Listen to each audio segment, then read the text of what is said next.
Hey guys, welcome to Goat 101. Today we're going to find out if it's okay for Mikey to smoke weed. Too late.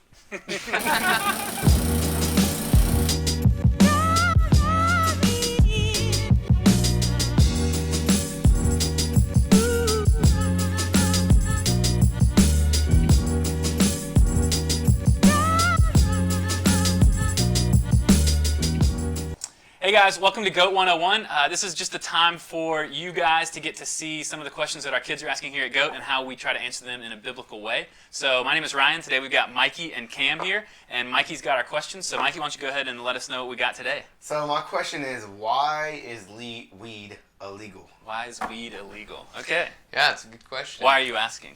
That was a specific reason. All right. So I'm guessing that this question is rooted in a little more, some maybe practical experience from your background. Is that? Yeah, I guess I could say that. Mm-hmm. So what does that mean? I mean, do you has this affected people you know, or you, or you know? So a lot of my friends do drugs or smoke weed, and then a lot of their parents do it too. And what I'm seeing in most cases is most of my friends don't even know their dad because they've been arrested for drug use or drug distributing. And I think I have really 6 good friends, and at least 5 of their dads are incarcerated and they don't even know them because of drug related charges. Wow. So, and every year I heard some people I know are going to jail for drug related charges, even just by association. Yeah. They didn't even know people were doing it, and they were just caught up in it. With them or something. Yeah. And if you actually look at the statistics there, so from my perspective, I grew up in a pretty affluent home. I went to a private school where most of the people that I went to school with were majority culture people and from affluent families. Explains a lot. And so, come on, guys. So honestly, I didn't really have that same experience. I only had a few friends who didn't know their fathers. I had a few friends whose parents maybe weren't together anymore, but they knew both of their parents, and knew very few friends whose parents were in jail or in jail for drug-related offenses. And if you look at the statistics, back in 2001, if you were to ask what's the drug use among white populations and black populations, it was about 9% among the black populations, 10% among white populations. Wow. So a little bit more within white. And for every 100,000 white people, there were about 190 incarcerated. But then if you looked at the black populations, for every 100,000 people, there were about 500 being incarcerated. So even though white people or the white population were doing more drugs, it affected the black population more. From a criminalization standpoint. And then if you look at statistics from 2010, it's still almost the same, right? So about 12% of people from the white population said they smoked weed within the last year, and about 14% from the black population said we've smoked weed within the last year. If you look at it, about the exact same among the white population. Per 100,000 people, about 190 people are getting locked up for it. Yeah. Within the black population, the number actually increased. For every 100,000 people, there's about 760 who are being incarcerated. And so what we're seeing is that the criminalization of drug use has had an unequitable, unfair consequence among black populations and white populations. And even if you look at income levels, it's still unequal. So even among those who are in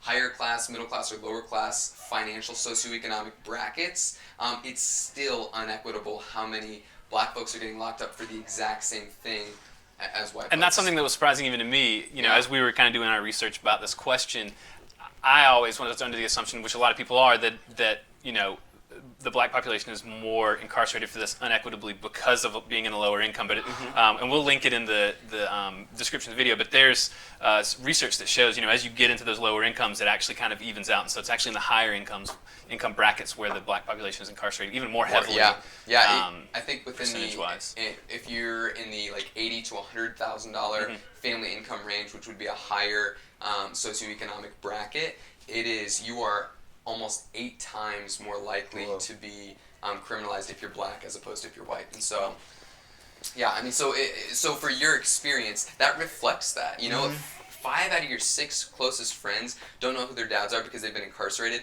and for me, I can't say the same thing, that's a reflection on how the criminal justice system has unequitably affected different people within our country. That's a good question, though. Yeah. I thought it was a good question, Decent question. Okay, but for real, are you asking because you're saying, hey, I would like to go smoke a little weed and I don't want to get in trouble for it, or are you asking because of like a larger question within the criminalization of weed? I mean, I think it's like a larger question because, like, odds are I'm probably not gonna get caught if I like smoke weed. So that's not really like my question. I want to know like why the larger picture of it, like why it's illegal. Yeah, That's good. no, that is a good point. So I think you can kind of split the question into two parts. One, there's the morality of smoking weed, and then there's the criminalization of it. So the first question is it okay? Is it good? Is it helpful for me to smoke weed? The second part is, should I go to jail for it if I do? So is it helpful? Yeah, so so the first part, morality of it. The scripture speaks to being sober in a few different ways. It oftentimes says be sober-minded, and oftentimes it explicitly says don't get drunk, right? So the idea behind not getting drunk is because when you're drunk, you're intoxicated. When you're intoxicated, your brain isn't functioning the way God designed your brain to function, and so you can't think well about what's true and what's not true. And inhibits your decision making as well. Yeah, exactly, because I'm going to make decisions based on truth, and I'm also going to make decisions based on untruth, right? So the reason we believe that people live lives in a way that doesn't honor God, in a way that doesn't allow them to flourish as a human being, is because their behavior is being dictated by what we would say is untruth, things that aren't true. And so, therefore, if I'm going to live the way God designed me to live, if I'm going to honor God with my life, and really if I'm going to flourish as a human being, by functioning according to my design, then my behavior should be dictated by truth, right? Which means that's going to start with the way that I think. Me thinking well about life is going to result in me living life the way I was designed to live it. And so I would say, if you're getting intoxicated in any way, whether that's drunk or high, that's inhibiting your ability to think well about the way God designed you to live and your ability to live. So it's never okay to get drunk or high. Yeah, I would say it's never okay to get drunk or high. As a believer, as someone who's pursuing, growing closer to the Lord, then that's not something that's helping you achieve that. And that kind of goes like, I think you can ask these questions of, well, what if you just get a little bit buzzed, or what if you just get a little bit high? And I would say to those things, I think sometimes we think about life as like a grid with boundaries or along the edges, and we think, how close can I get to the ends, when really we should be thinking of life as a bullseye. How close can I get to the center? And if I think I'm asking that question, how can I most flourish the way God designed me? I would say it's not by being intoxicated, because He didn't design our brains to be intoxicated. He designed our brains to function a certain way so we can flourish. So I would say don't get intoxicated. So from a moral perspective, if we're trying to live as believers and to live pursuing the Lord and growing closer to Him, smoking weed, being drunk, any of those things, being intoxicated is what we're saying is not going to help us get that. It's not going to help us hit that bullseye. It's not going to help us become closer, grow closer to the Lord. And it even becomes, a bit of an idol. Instead of pursuing Him, pursuing, that high of this chemical or whatever it is that's, that you're looking to instead. Yeah. So, okay, so I guess to the second point of that question. So beyond the morality issue. Yeah, like the larger criminalization issue, I would say that the criminalization dilemma, you could say, was born out of really like a moral stance on drug use, right? So during the Nixon administration, they declared a war on drugs, and the idea, I think, to the public was, well, drugs are bad, people shouldn't do drugs, so we should keep people from using drugs. So initially well-intentioned. Yeah, well, some would say no, but yeah. Without getting into politics. Right, exactly, yeah. So originally you can have this well-intentioned thought, drugs are bad, they're not good for human flourishing, so therefore we should create laws which deter people from using those drugs. That was the idea behind it. That didn't really work well, and so then even starting like the Reagan administration carried out all through the 90s, we had these mandatory minimum sentencing, which was essentially saying just criminalizing it isn't enough, we need to create harsher punishments for drug offenders, and then that will finally deter people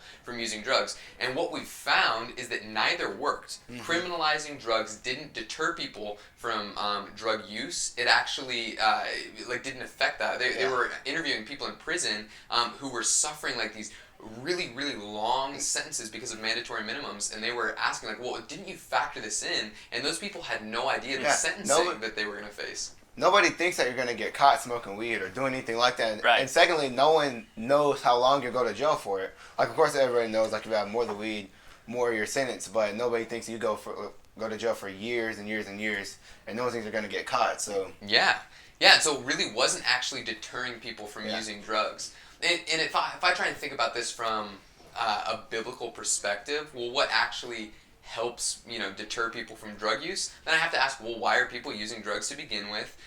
We would say anytime that you want to be intoxicated means that you enjoy an intoxicated reality more so than a sober reality. So an escape from something. Exactly, yes, an escape. Even if that's temporary. Some people literally only want to exist high or drunk. We would call those people alcoholics or drug addicts. And for a lot of reasons, they are fighting for this intoxicated state all the time. Some people, they just want to break from reality, right? So they're like, I'm just going to go on a 2-hour vacation, smoke a little weed, and have, a break from the reality of life.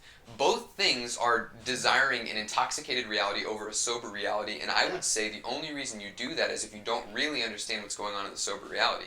So we believe that the scriptures offer us hope no matter what reality is that you're walking in, whether the circumstances are good or whether the circumstances are bad. We believe that the ultimate reality, the things that are seen and unseen, are extremely hopeful because God is offering us an eternal relationship with Him, to live with Him and flourish forever, and He's inviting us on a really, really important mission to spread that good news to the whole world. And so if that's my understanding of reality, then why in the world would I ever want to be intoxicated so that I can't actually understand what it is that God is doing in the world around me and how God wants to use me to that end?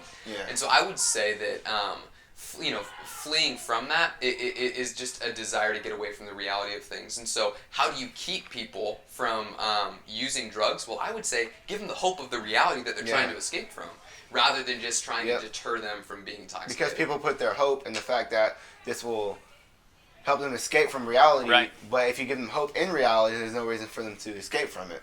Yeah, absolutely. That's good. So I think if we step back a little bit, I think to actually answer your question, which Cam isn't always good at, landing the plane and answering the question, I think what we're kind of saying is that, from a morality point of view, as believers, smoking weed is something that does intoxicate you, and so is not acceptable. It's not something that we need to be doing to grow closer to the Lord. But then, if, looking at it, it's a two-pronged issue. Looking at it from a legal perspective, it really shouldn't be criminalized as it is. If you compare it to what the effects alcohol has on society being legal, it doesn't make sense. So I think our answer would be that you say, like, can I smoke weed? I think no, you can't, because it's illegal, but I don't think it should be illegal. I think it should be legalized, but I also, as a believer, think that were it legalized, I don't think it's helpful or beneficial as a believer, as someone pursuing the Lord. Yeah, and I think also what you're trying to say is that it's not a good deterrent to legalize it because people don't think about it when they're doing it. Exactly. And like it's just adding to the number of the black people being incarcerated due to drug-related offenses. Yeah. Cool. No, it's a really good question. I'm glad you asked it. Yeah. So if you're wondering what this is, Goat 101, like I said before, is an opportunity for us to kind of share with you guys some of the questions that our kids are answering and how we try to answer them day in, day out in a biblical way. This is being filmed here at the Mountain Goat Indoor Rock Climbing Gym, which is a part of GOAT, which is a nonprofit ministry in South Carolina that stands for Great Outdoor Adventure Trips. We provide outdoor trips, mentoring, and jobs for at-risk students in Greenville and all over the state of South Carolina. So thanks for watching. If you want to know more about us, you can find out more on our website. That's goattrips.org. Yes, I know there's 2 T's. It keeps me up at night. Goat Trips. You can find us everywhere else. Your social media needs are met. Instagram, Facebook, Snapchat. Twitter, Snapchat. We have a Twitter? We have a Twitter. I did not dude, know come that. on.